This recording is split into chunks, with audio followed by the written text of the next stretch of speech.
Ladies and gentlemen, please welcome Bill Maher.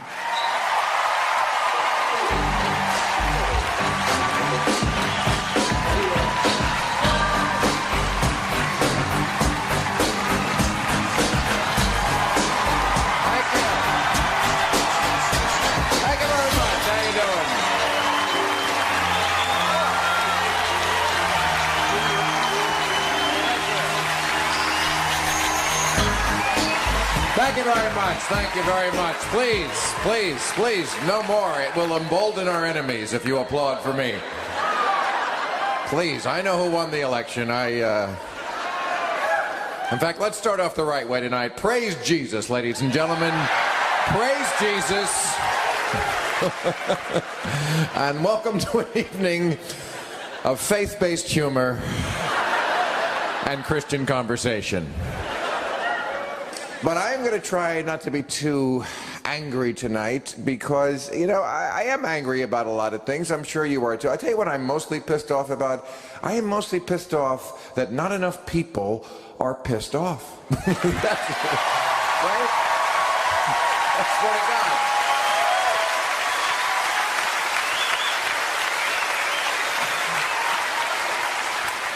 I'm not even that angry that the guy I voted for didn't win the election. I'm a little angry that I apparently was voting in a completely different election than most of the country. I thought we were having a rational discussion about how best to protect ourselves in perilous times, and actually it was a referendum on boys kissing. I didn't know that. Nobody told me that. I tell you, when homophobia trumps terrorism as an issue, wow, this country needs to get laid. This really.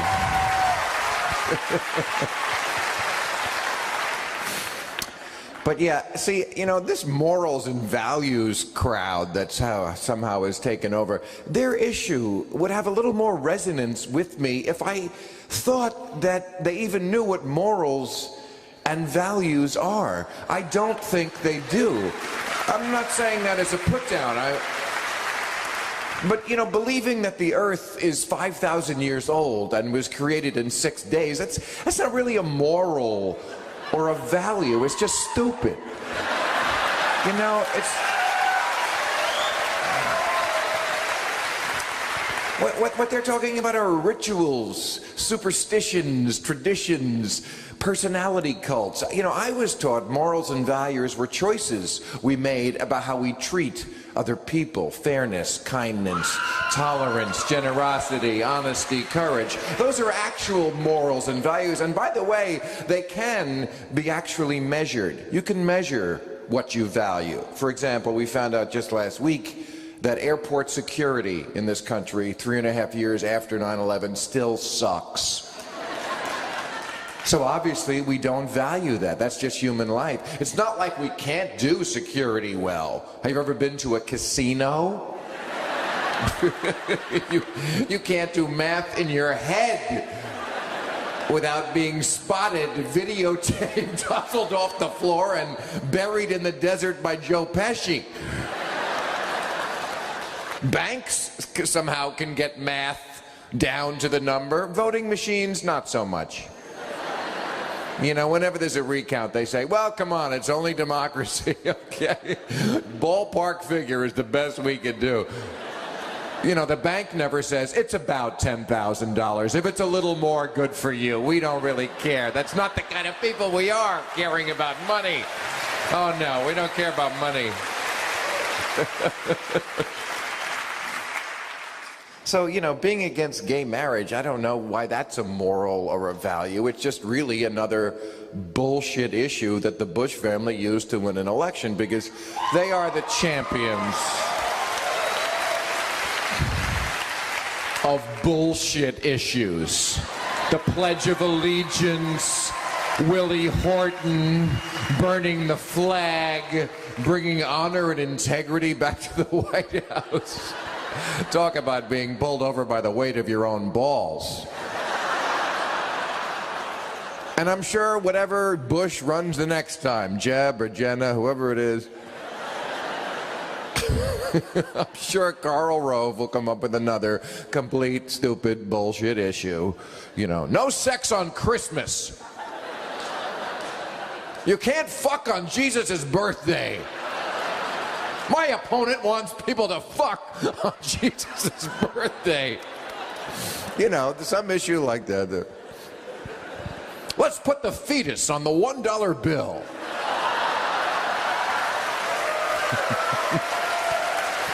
The fetus on the one with Reagan. Reagan and the fetus on the $1 bill. My opponent is against, you know. Why, poor Ronald Reagan, the liberal media only gave him a 2-week funeral. Did you see that shit? It wasn't until the 4th or 5th day I said to myself, no, I really think he is dead. I do. I wasn't buying it up till now. Oh, God bless him. He ruined it for everybody because, you know, he was a naturally sunny candidate. Now all the candidates want to be that, and of course they're not. So we have this childish fight every election cycle about who's more optimistic. What about more realistic? Is there any other country in the world that needs this much sunshine blown up its ass? You know, the politicians aren't any prize, but the voters are such pussies. They really are. Right up until the end, I heard people saying, I don't know if I'm comfortable with John Kerry. Who gives a shit if you're comfortable, you stupid schoolgirl? You don't have to fuck him, just vote for him. Comfortable. You have to be comfortable every second of the day. Comfortable. I don't know if John Kerry's a man of the people. Good. I can't think of a higher qualification for someone than not being a man of the people. Man of the people. You know, it's very hard to combine an intellect with a man of the people. Usually you get one of each, you know. The last guy who truly combined them both, Bill Clinton, was an intellect, and he was truly a man of the people. He fucked ugly girls. That is a man. that is a man of the people, okay? Nothing endears you more. This is the guy who struck out with Paula Jones, okay? That is a man of the people. See, I guess that's what I don't get about America, the priorities. You know, that's where I just don't fit in. I don't understand our priorities. I don't get it that people get so worked up about gay weddings or whether Janet Jackson's tit fell out of her bra for 1 second. I mean, and Petula Clark kissed a Negro. Did you hear? What country is this? What year are we in? Janet Jackson's milkshake was on television for 1 second, and America was permanently traumatized. I tell you, when that shit was going down, I was telling people, I'm Swiss. Really, no, I live here now, but I'm actually a Swiss national. And I know the right wing hears that, and they go, there you go, Bill Maher, hating America first.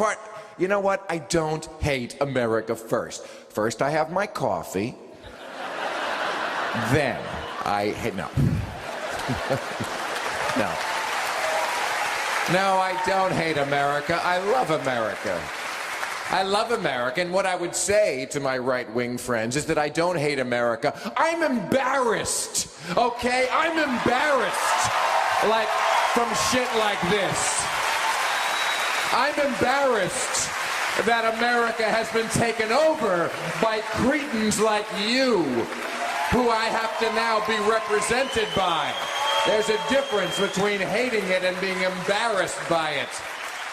I mean, if you hadn't seen the Janet Jackson episode, you know, because you sneezed, and you had just seen the reaction, you would have thought that Justin Timberlake took out his dick, stripped her naked, and did her over the back of a chair, Kobe style. then the reaction would have fit what happened. Then I would have said, okay, they're right, that is too far. No, that not after Aerosmith. I mean, come on, people. You know, because that's what people said. It was like, yeah, but it happened at the Super Bowl. Oh. Right, I forgot it happened at church. Last year, Linda Ronstadt was performing in Las Vegas. You saw this at the Aladdin Hotel, and she dedicated a song to Michael Moore. Half the audience, the conservatives, stormed out. They tipped over the tables, they threw drinks. I mean, they got less worked up when the lion ate Roy. You know, why do we always have to be the stupid country? Yeah, you know, why can't we be a hip country for once? Why can't we be one of those countries where the president has a permanent tan and expensive suits and a Versace mistress, and there's pictures of them fucking on a boat, but nobody cares because that's amore. You know, why can't we be that country?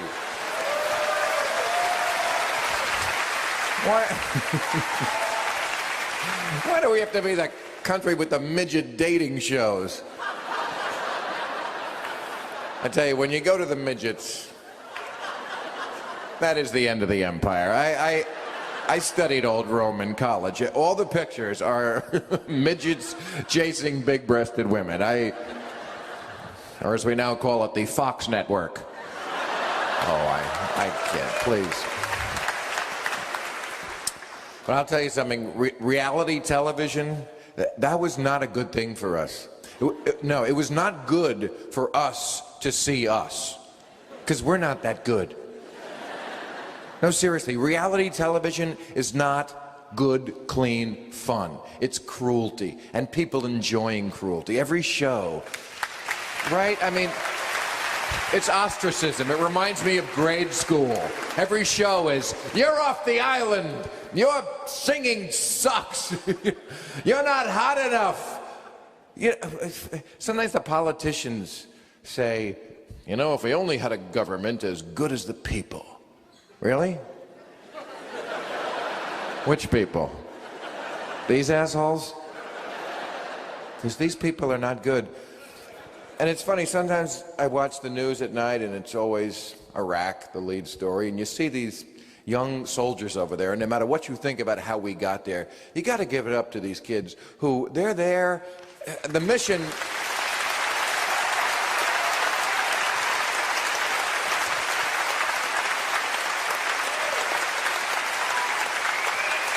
The mission itself is hard enough, but then there's all sorts of backdoor drafts where they extend their tours, calling up the Guard, the Reserve, all these Enron accounting tricks, so Rumsfeld doesn't have to admit he got the troop levels wrong, and still they don't bug out, and I see this. And then I watch some reality show, and I see people who are peevish and selfish and greedy and narcissistic and lazy and stupid.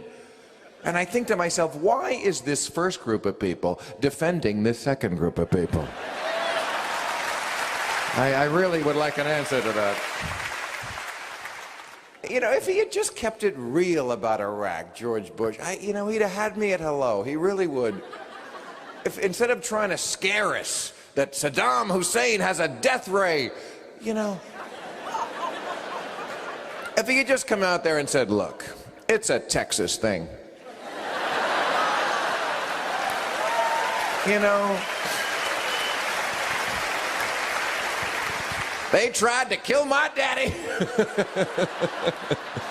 and I will never be able to sit down with my family again in peace until I have Saddam Hussein's head on a stick in the middle of Baghdad. Or as it's now known, the Galleria at Halliburton Square.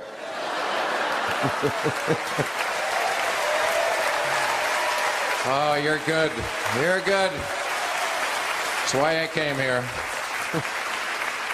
How about this for a new rule? New rule, people from Texas can't be president. How about that? Wouldn't that solve a lot?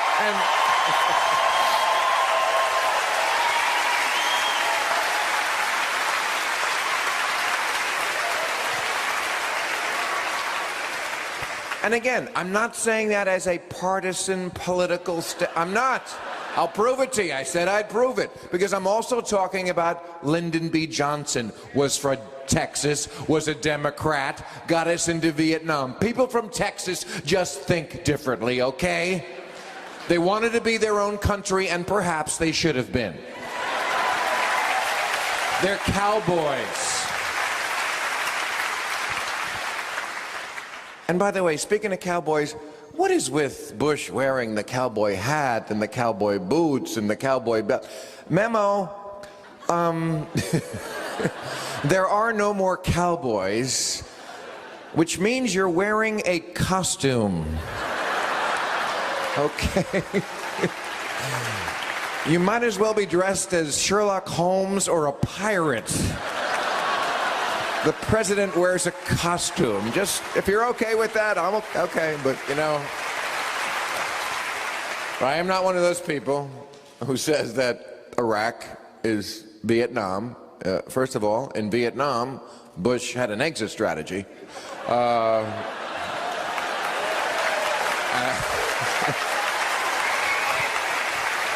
And again, I'll prove it to you again that I am not being partisan when I say that, because when Bill Clinton ran for president and people accused him of being a draft dodger, I never defended that. I love Bill Clinton, but I love the truth more. Yes, he was a draft dodger because you know what? When there's a war on, you either go or you find a way not to go. Bill Clinton found a way not to go. Draft dodger, same as George Bush, a draft dodger. His flashbacks are of blackouts.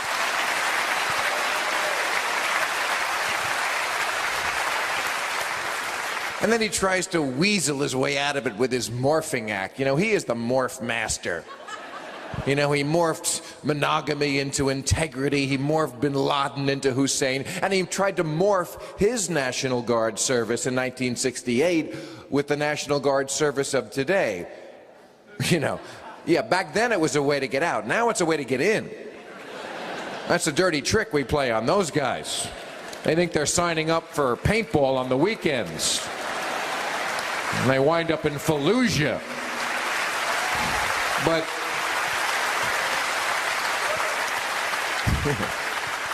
don't denigrate the Guard. We weren't. We were denigrating you. Gets all huffy about it like he's Jack Nicholson in A Few Good Men, you know. Have you ever served in an extreme rear area? Well, I have. I get my teeth cleaned 6,000 miles away from people who want me dead. You want the truth? I can't remember the truth.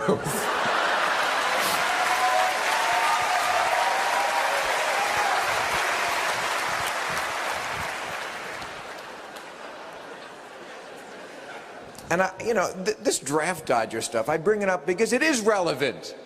It's relevant because if George Bush had gone overseas, like so many brave young Americans do, he would have come to understand what all of them understand, which is that people who are not like us are really not like us, okay? Every time Bush talks about they hate us for our freedom, I just want to slap him in his two-dimensional mind, okay?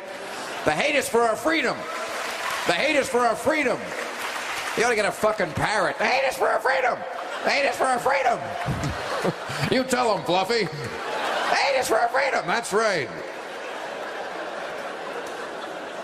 And that's the problem, I have to say, with this president, is that he's very, what they call, ethnocentric. You know, he only sees the world through his eyes, through the eyes of his culture.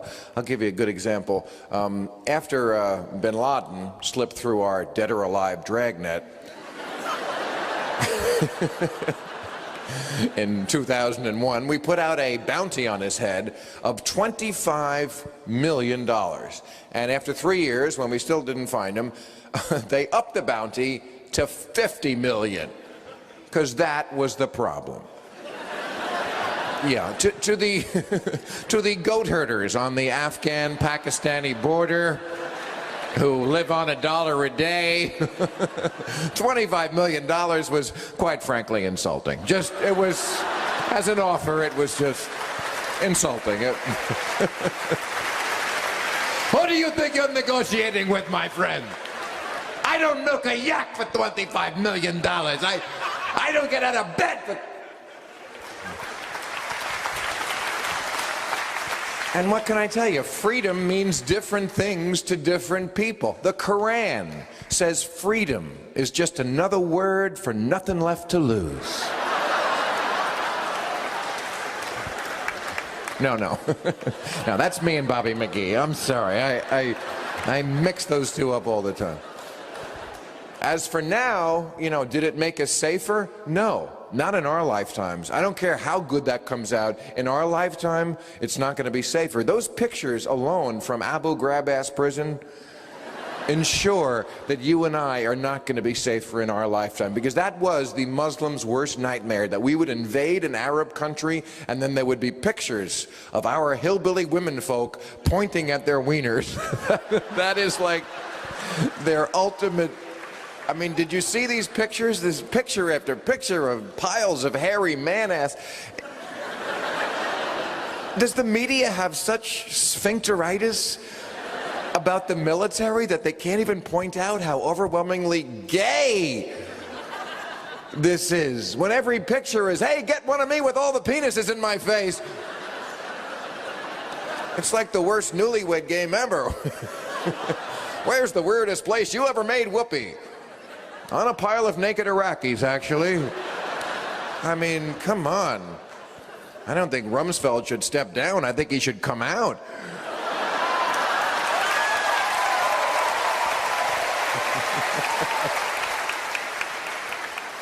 Yeah, I guess what's most confusing about Iraq is people think of the Republicans as, if nothing else, efficient. So how could they do this war in such a bad way? This was supposed to be the efficient people. This was the CEO administration, right? That's what they ran on. The Clinton White House was a dorm room. People were late to meetings, and there were pizza boxes everywhere, and people getting blowjobs. I mean, it was a disgrace.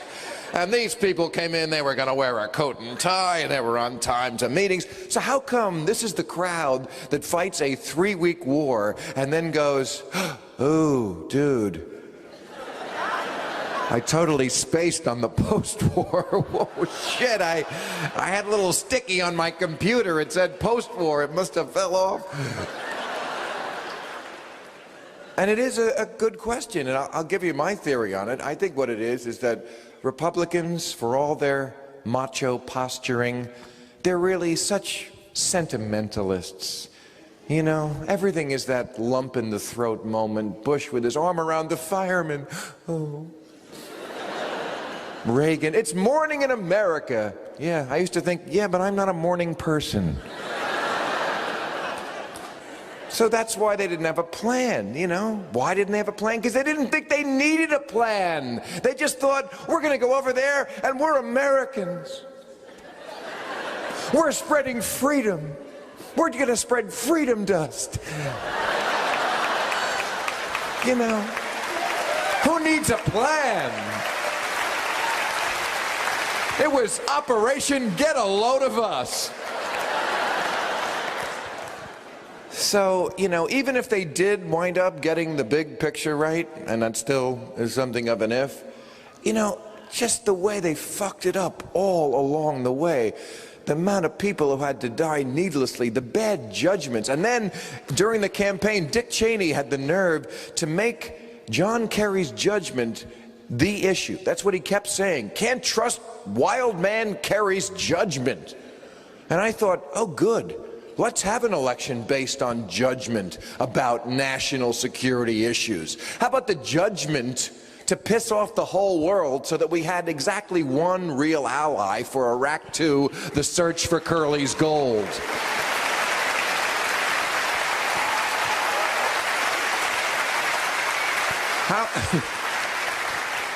How about the judgment to ignore briefings and memos with titles like Osama bin Laden is standing right behind you?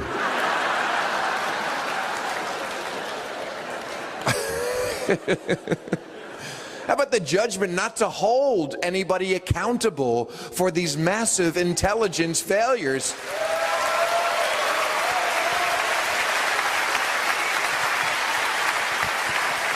You realize that since 9/11, the only person to have been held accountable and fired because of this is me?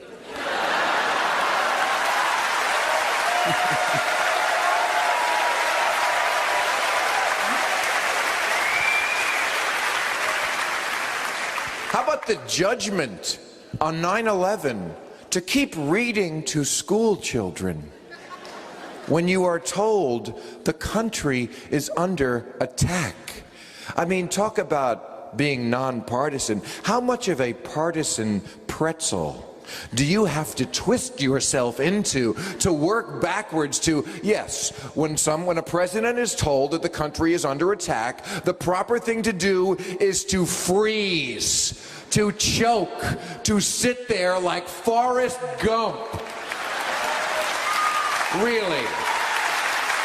That takes a lot of working backwards to that. Because, you know, it's not like we live in the nuclear age. Oh, wait, we do live in the nuclear age. In fact, Bush and his buddy, Mr. Blair, sold this war partly by telling us that Saddam Hussein could reach us with his nuclear weapons, which he didn't have, in 45 minutes. 45 minutes! But 7 to sit there while your piss dries, that's okay. You know, 7 minutes is a long time in the nuclear age. This is not 1780. Sir, the British fleet has left Portsmouth. What? Well, get moving. Even that guy would have gotten up, you know. They'll be here in 3 months. 3 months? Well, what the fuck are you standing around for?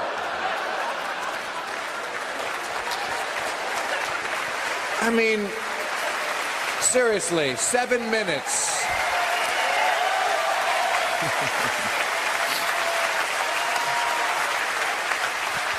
Seven minutes is a long time. Layla is 7 minutes long. Even with the end part, with the guitar solo and the Dwayne Allman and the birds chirping. So, I know Republicans pride themselves on being loyal, and they are. But loyal to what? To a person or to a principle? Because if you defend a president for sitting there for even 1 second after he's told America is under attack, you are loyal to a person more than you are to the truth, to a principle, or to your country.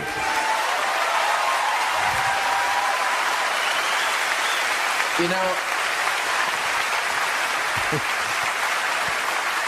if you defend that, you have drunk the Kool-Aid. You are part of a cult.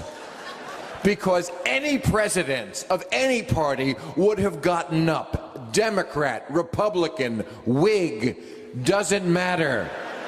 President Van Buren, America's under attack, would have gotten up. President Reagan, America's under attack, would have gotten up. FDR would have gotten up. He couldn't even get up.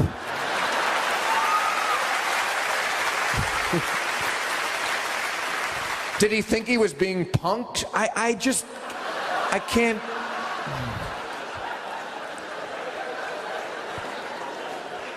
Just out of curiosity, you know, I would think just curiosity would make a person get up when someone comes in and says, America's under attack. Oh. You mean North America? By who? Nuclear attack? Conventional? I've got to know. I'm just nosy that way. Are our fighters scrambled? I'm just nosy. Oh, my God. So when you talk about Homeland Security, I would think it would start with how a president reacts to the country being under attack. But then again, so much of our Homeland Security is purely symbolic. Put Tommy Chong in jail last year. Did you see that? For selling bongs on the internet. I feel safer. I don't know about you. But a couple of years ago, they busted Bob Denver, TV's Gilligan. So we got Chong, we got Gilligan. That is 2/3 of the axis of Coolio right there. And even if it just took 2 agents to bring down Tommy Chong, he is in his 60s now. You know, couldn't they have better been spent just taking those 2 agents and putting them in a room with nothing and just saying, think about Al-Qaeda? I mean, wouldn't that take one of Tommy's bongs and really think about Al-Qaeda?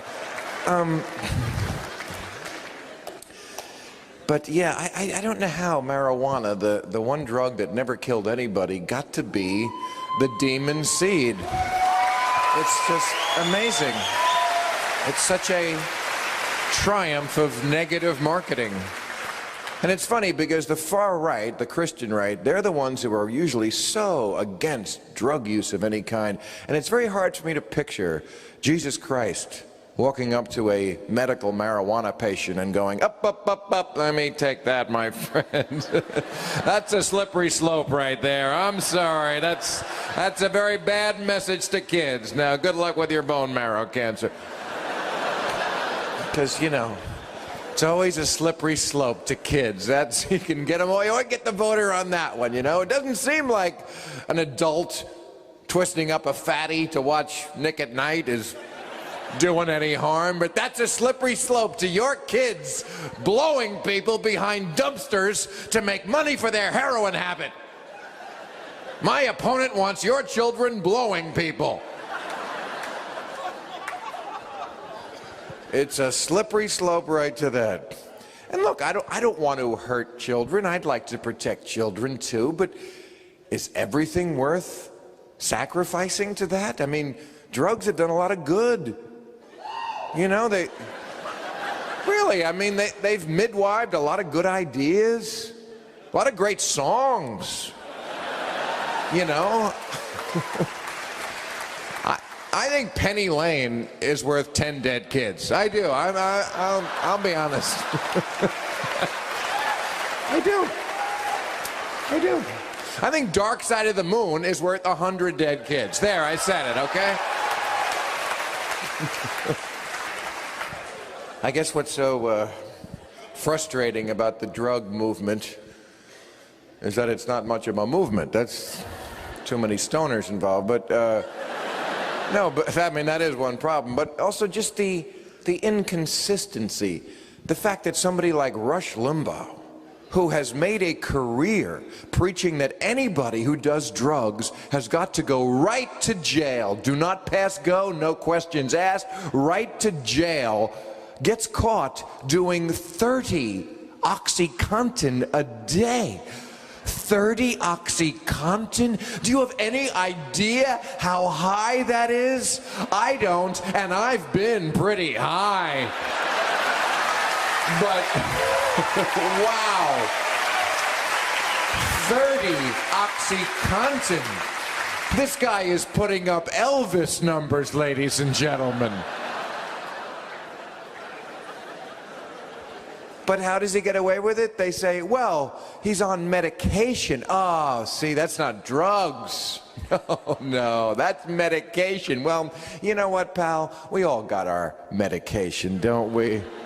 They can have an ad on TV that said, ask your doctor if Jack Daniels is right for you. And it would not be out of place thematically.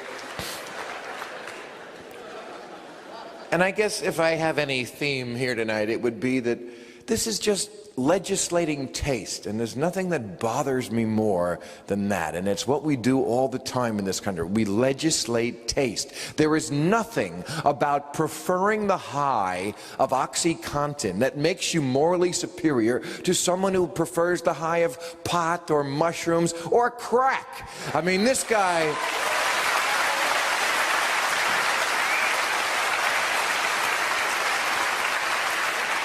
This guy was so on the pipe, he was making his maid score his drugs for him. How's that for morals and values? You got to say that about the Republicans. They are kind of hard on the help.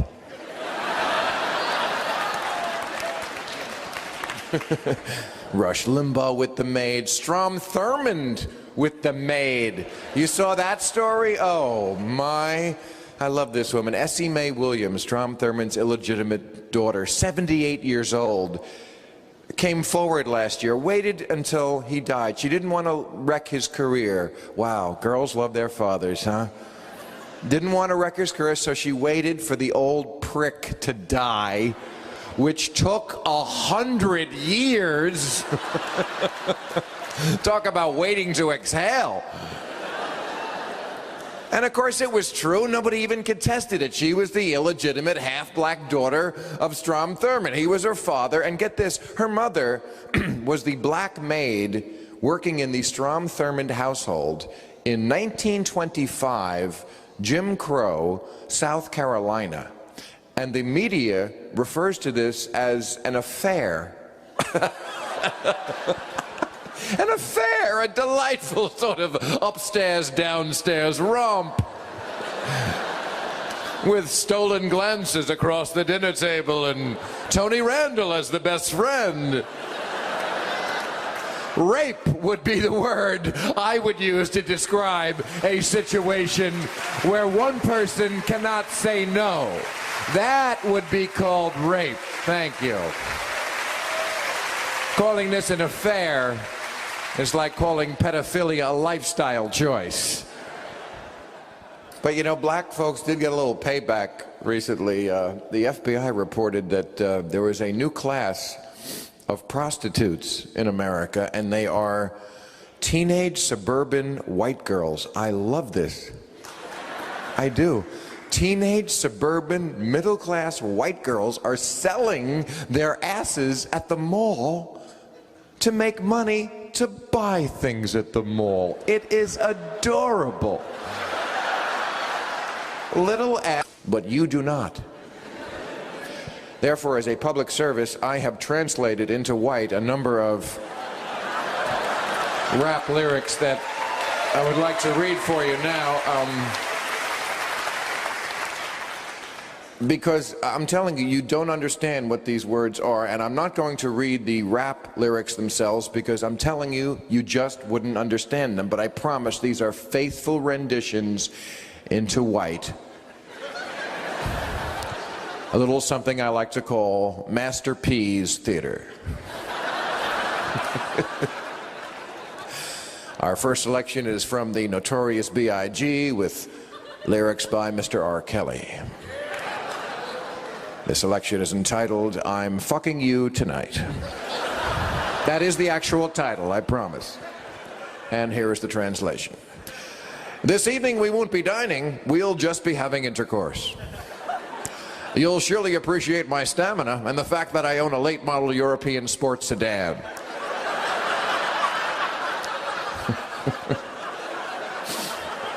If you shifted position, you would have a better view of our intercourse. I appreciate it when we have intercourse with increased vigor and velocity. This evening we won't be dining, we'll just be having intercourse. All right, that's Mr. Howell. Thank you. Thank you. Yes. Thank you. Theater is my first love, and the classics, they don't write them like that anymore, do they? All right, our next selection from Mr. Snoop Dogg, entitled Get Jiggy Wit My Nine Home Slice. I told you you couldn't understand it. I was talking to a sibling. This African American was telling me that a business transaction involving pharmaceuticals went awry. One of the participants apparently being underfinanced. Unable to raise the necessary capital, he decided to abscond with the products. Needless to say, the first party of siblings wants him to reconcile this debt, and I'm afraid to say that may include the use of firearms.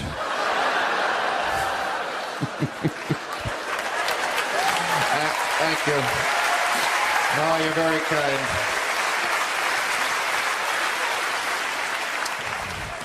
And finally, from the late, great Mr. Eazy-E, Too hard, mother. And if you disagree with me, I may lodge my foot in your rectum. The crowd to be horny. You know, my friend Ann Coulter tells me all the time. Oh, I know, but she's very different when she's coming. No, that's a joke. It's a joke, I'm kidding. No.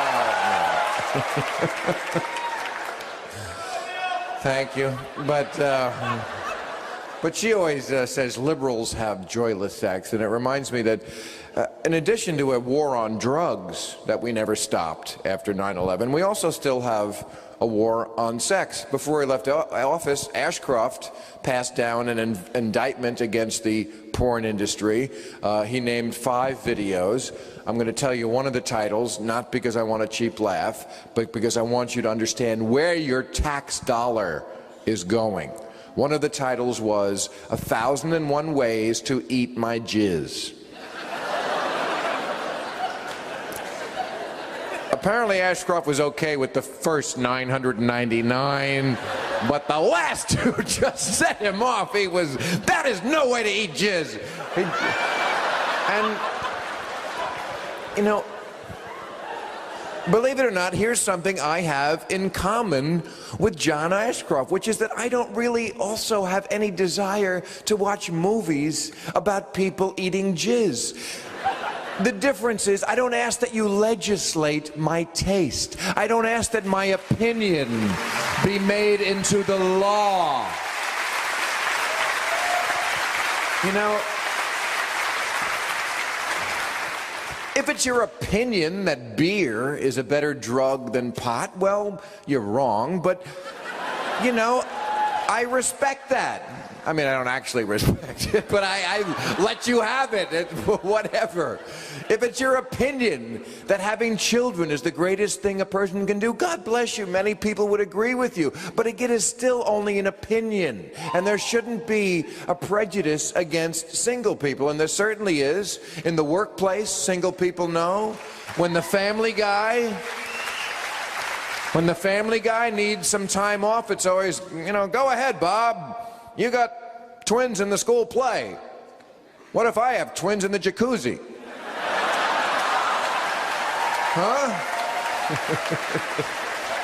But we do it all the time. We legislate taste. We do it with the tax code. Churches and children get a tax break because it's assumed that we all agree that we want to encourage churches and children. I don't. I don't. That's my opinion. I don't want to encourage either churches or children, and it's a very bad idea to put them together. In fact, if I had to give one bit of advice to kids, I would say this. Kids, never have sex with a priest. No, I'm not kidding. Because when you have sex with a priest, you're not just having sex with that priest. You're having sex with every kid that priest had sex with for the last 10 years. And that could be a lot of kids, because they transfer them from diocese to diocese. You don't know where these kids have been. I'm just saying. When you send your kid to Mass, put a condom in his pocket. Put a condom. Children's safety, that's what it's all about. Come on. Nothing's more important than children's safety. Got you there. I'll tell you another way we legislate taste. Health matters. It was always my opinion that food, at least the food we eat in this country, was at least as bad for your health as smoking. And now the statistics pretty much back me up on that. But you know what? I took a lot of shit for that opinion. I used to get it from the Fat Acceptance Society. They said I was fattest. They issued a fatwa on me. They said I don't accept. Of course I accept everybody. I love people of girth.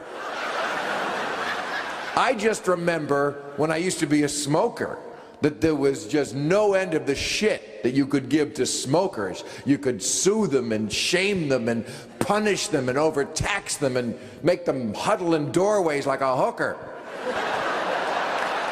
Even evil MTV once a day just to show it's not all about the bling bling.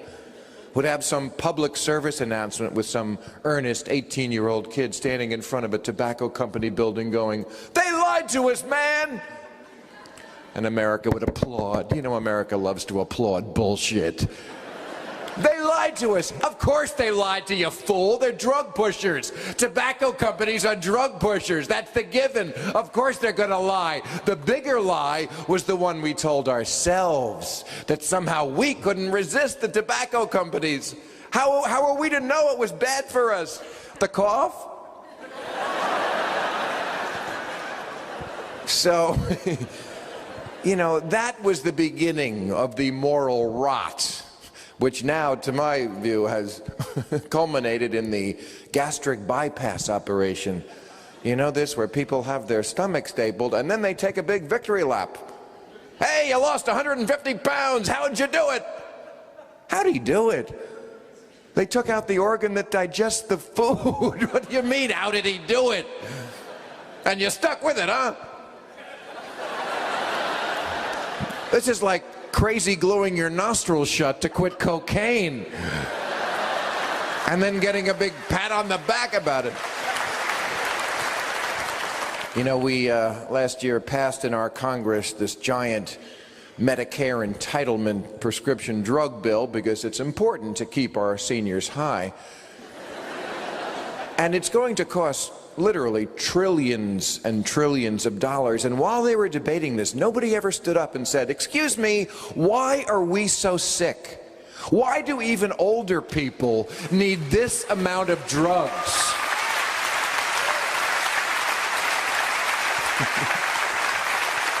Could it be because we eat like Caligula? You know, the top 5 of those prescription drugs that are so popular, they're all antacids, anti-bloating medicines, digestive aids, all things to put out the fire in our stomach from the poison that we call lunch. Folks, it's the food. I know people hate to hear that, but you know, when you look at those ads on the evening news at night, people farting and burping and bloating, it's all just shit trying to get out of you. Take a hint. It's the most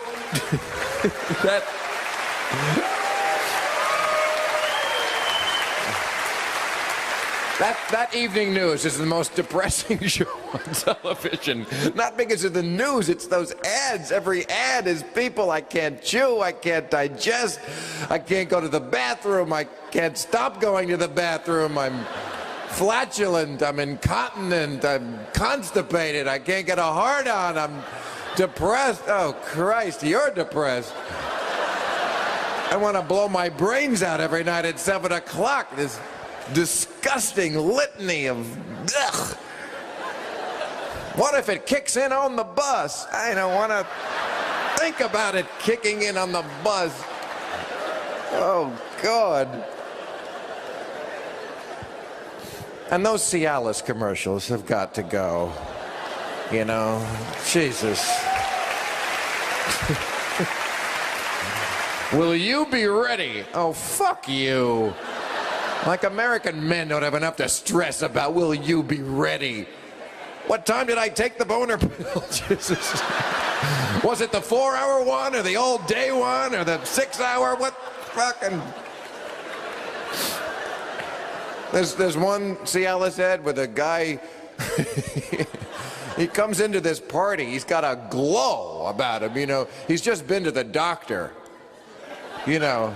He hasn't even gotten laid yet, he just got the shit in his pocket, you know, and he comes into the party and all the heads turn, like in the 80s when the guy with the cocaine would show up.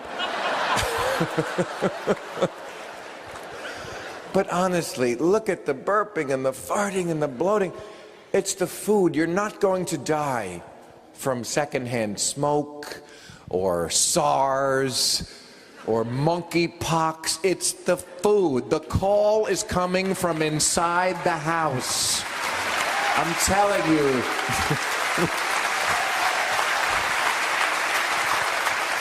The killer is not West Nile or avian flu or shark attacks. It's the buffalo wings. It's the aspartame and the NutraSweet and the red dye #2 and the high fructose corn syrup and the MSG and the chlorine and whatever shit is in special sauce. It's the steroids, hormones, and antibiotics that are in the beef. I wouldn't touch a hot dog unless you put a condom on it. You realize that the job of a hot dog is to use parts of the animal that the Chinese can't figure out how to make into a belt? That...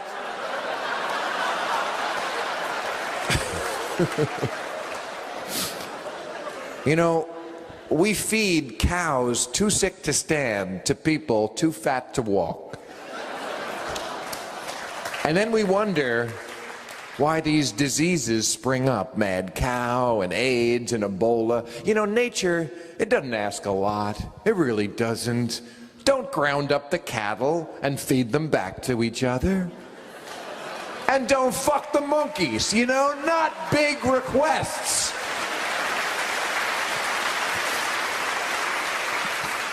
And don't be gluttons.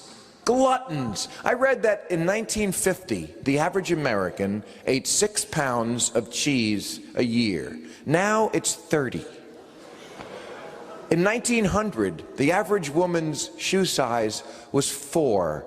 In 1980, it was 7. Now it's 9. We are evolving into a completely new species with giant webbed feet to support our massive girth. And then what do they ban? Ephedra,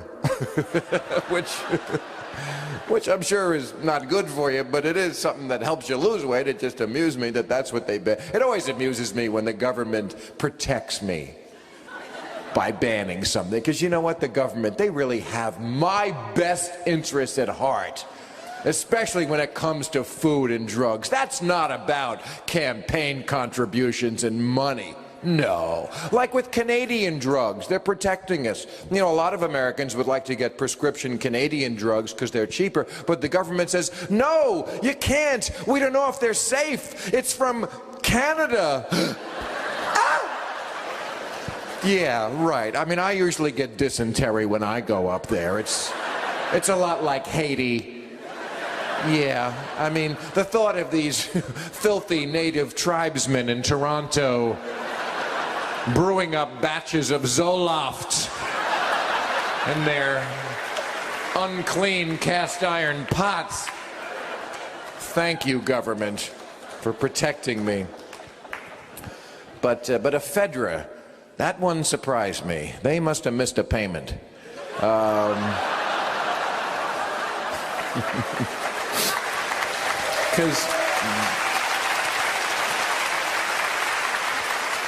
Because ephedra is speed, and speed is America's drug. If that's your drug, you're so hooked up in America. No matter what form you take it in, Red Bull or Jolt or Vivarin or Starbucks, if that is your drug, you are so set. It's every 10 feet, it's 24/7. McDonald's has it, the 7-Eleven has it, Barnes & Noble's has it, the gas station has it, the president has it before his morning jog. If that's your drug, you're set, because speed is good for the prime brony out of a big green bowl. That's not good for the prime directive. But speed is good for greed. Get the workers back to work. Get the coffee in them. Get the hamsters back on the wheel.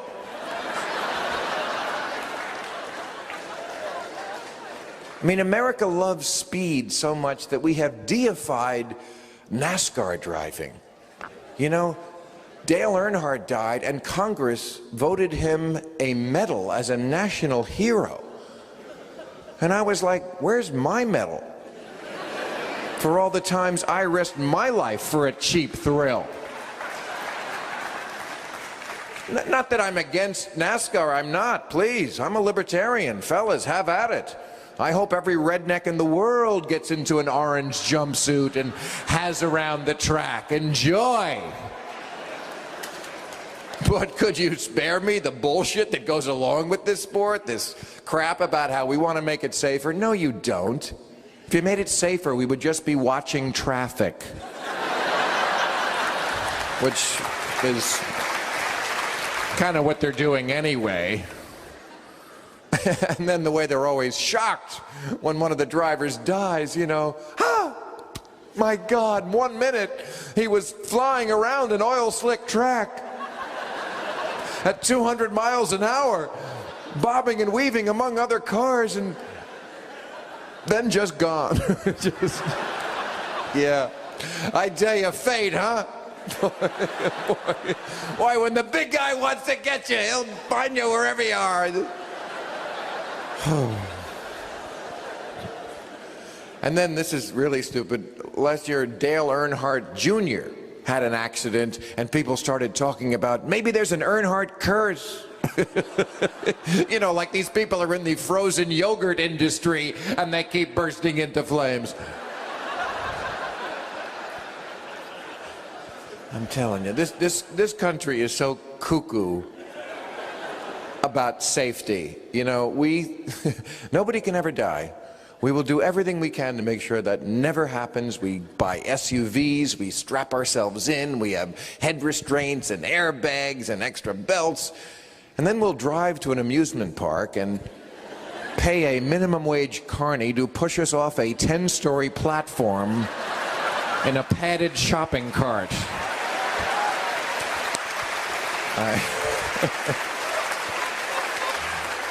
Every accident that ever happens, no matter how freakish, people say, we have to make sure it never happens again. You know, there was a tragedy that happened a couple of years ago in the middle of the Pacific Ocean. It was a tragedy. A Japanese fishing boat had the misfortune of being right under a surfacing American nuclear submarine. And it was a tragedy for the fishing boat. Our guys were fine. They were like, what the hell was that? You know,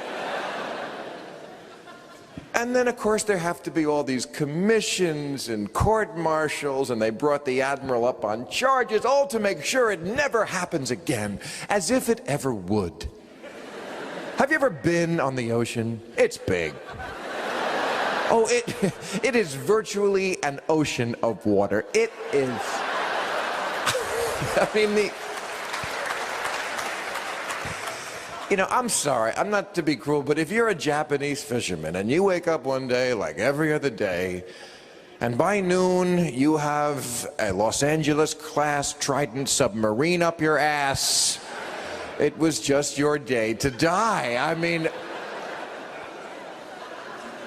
I don't know what people don't get about dying, and it's not the worst thing that could happen to you. But when they take it to stem cells, you know, that to me is just going way too far on the other side of the equation.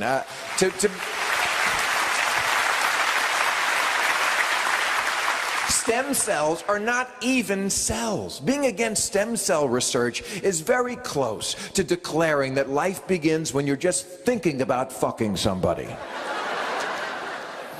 And it's a good example of how religion does infect policy, because if you remember, in 2001, in August, George Bush, when he should have been thinking about bin Laden during that month, he had that big decision to make about stem cells, remember that? So he went away to the ranch to think for like a month. Oh, the red states were very impressed. That George Bush, he's down there thinking. He's a thinker. I love it when George Bush thinks he's punishing world leaders by not inviting them to the ranch. You know, like Jacques Chirac is just crestfallen that he won't be leaving the dreary Élysée Palace in Paris, France to go fart hot dogs and watch the Golf Channel in Crawford, Texas.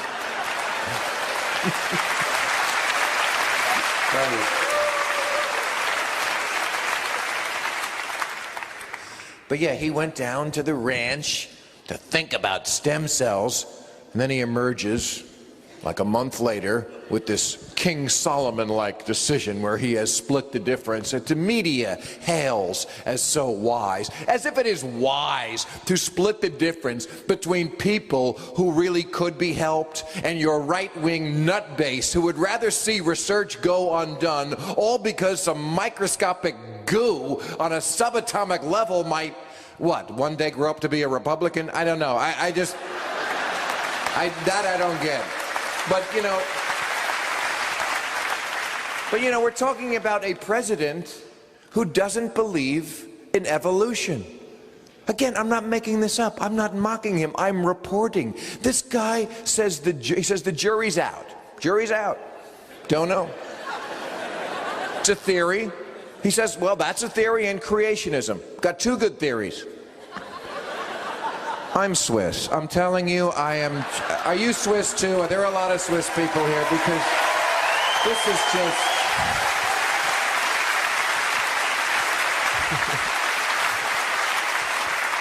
And I know people are saying, Bill, you're so mean, ridiculing religion. I am not ridiculing religion. It ridicules itself, okay? I'm not the one being hostile. I'll tell you what I think is hostile. What I think is hostile when so many people preface everything they say, as so many do nowadays, with, well, I'm a Christian. You know how people do that? You want fries with that? Well, I'm a Christian. You know, as if they have the moral high ground. Please, I'm a Christian, so I've got the high ground here. You know, they think that's what I'm hearing. They think I'm hearing I'm a better person. But really what I'm hearing is you have a neurological disorder. And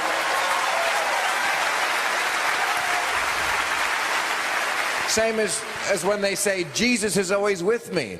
I'm hearing, okay, that's called having an imaginary friend. Which is okay when you're a child.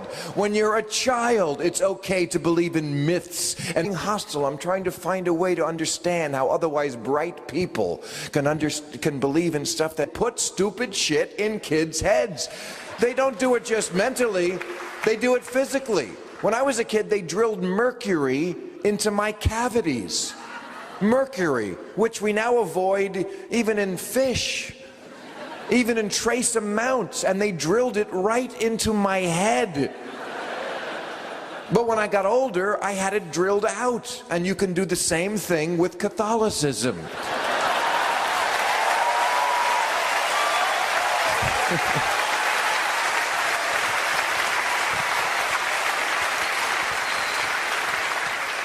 I personally have been studying Kabbalah in Us magazine, which apparently is where they keep all the lore of that religion. Well, seriously, does anything make people do stupider things than religion? The Supreme Court this year heard the case about the 10 Commandments. This is my favorite of the last couple of years about religion, because, you know, one of the 10 Commandments says, don't worship statues. So in Alabama, they made a statue of the 10 Commandments and worshipped it. Wow, that's powerful stupid. I mean, that is seriously powerful. And again, I'm not making it up, I'm just reporting. And of course, besides the fact that you shouldn't drink. No, I gotta get that from a burning bush. I gotta get that from a burning bush, unless I see that in a bush. It's just, you know, these are troubled times. We have to think our way out. We can't faith our way out. It's not a coincidence that so much of Bush's base are faith people, because Bush works in mysterious ways. It helps to have faith. It really does. But religion, it stops people from thinking because they think all the answers are in that one book. It impedes progress. It justifies crazy people. Flying planes into a building was a faith-based initiative. And matters of otherwise common sense become points of debate, like gay marriage. Would we even be having this discussion about whether gay people can marry except for religion? Of course the Catholic Church doesn't want gay men to marry. Half the priesthood would walk out the door the first day and marry the UPS driver.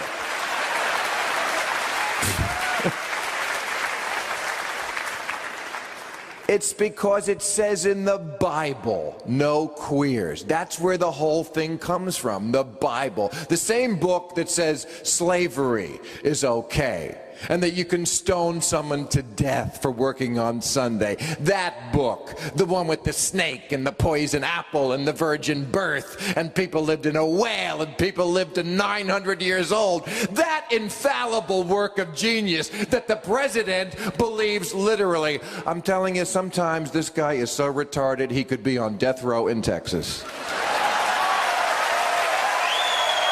Well, no. Okay, no. That one was a little partisan. Okay, I'll give you that. And of course, what's so sad about it is that in this country, we really don't even have any party to represent us on this issue. The Democratic Party doesn't represent my views on this issue. The Democratic Party believes in civil unions. Why? Because they read the polls. And the polls say that Americans think that gay marriage threatens their marriage. Why? We don't know that yet. Maybe because it looks more fun. So they don't represent my view, and neither do the Republicans, of course, because their base believes it's an abomination. They actually believe that gay marriage will lead to more homosexuality. Because a lot of guys, probably like me, we're just looking for a little legal cover.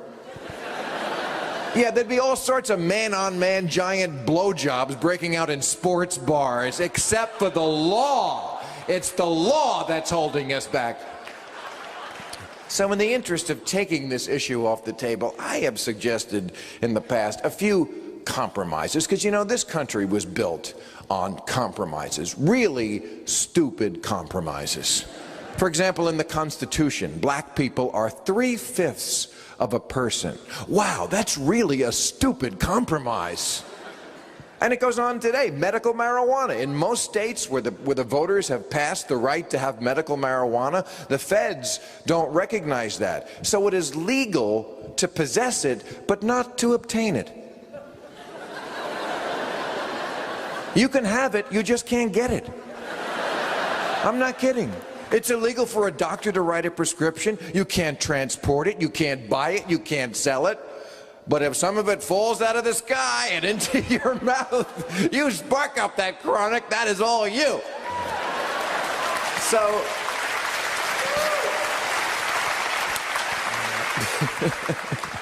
so how about this? If you're gay already, okay, but no new gays. Huh? We grandfather you in if you're already gay, but that's it. Or we allow gay marriage, but no gay mortgage. Or, since half the people want it and half the people don't, how about we just let the lesbians marry? Marriage is kind of a chick thing anyway. I mean, come on. Men don't want to do it. Straight, gay, they don't, you know. This is something cooked up by women in the Catholic Church to stamp out oral sex. You know, plus, you know, when the right wing talks about it's an abomination, they're not talking about the chicks. You know, man sex, that's an abomination. It's the man sex, that's disgusting, you know, and not like sushi disgusting where you get used to it after a while. I mean, just like disgusting, disgusting, disgusting. And you know what? I agree. Once again, here's some place I agree with the right wing, because I am also completely revolted by the thought of hairy man-ass sex. But again, the difference is I don't ask that my opinion be made into the law. Okay?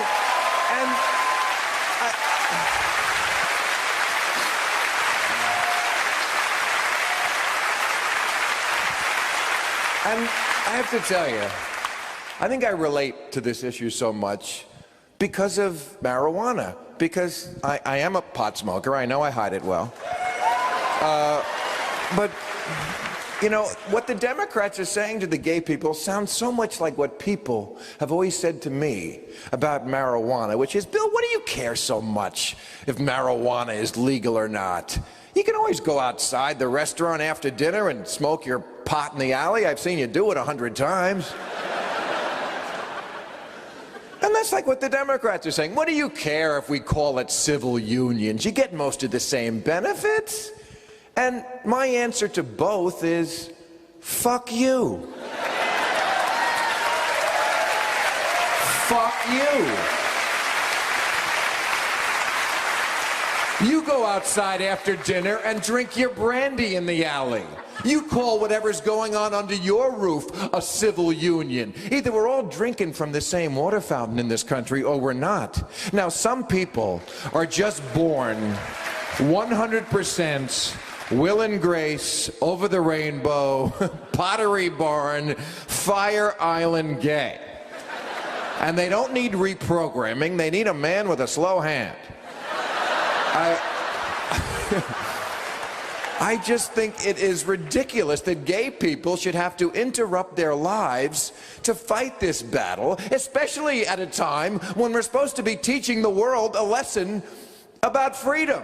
Remember that? The hate is for our freedom. The hate is for our freedom. What happened to that? The hate is for our freedom. Hey. You know what my message is to the terrorists? Hate the Dutch, okay? I've been to Amsterdam. If freedom is what really bugs you so much, go scare the shit out of those pot-smoking, whoremongering motherfuckers and leave us Swiss people alone. Thank you very much, ladies and gentlemen. You're a wonderful crowd. Thank you for coming out. I appreciate it. Thank you.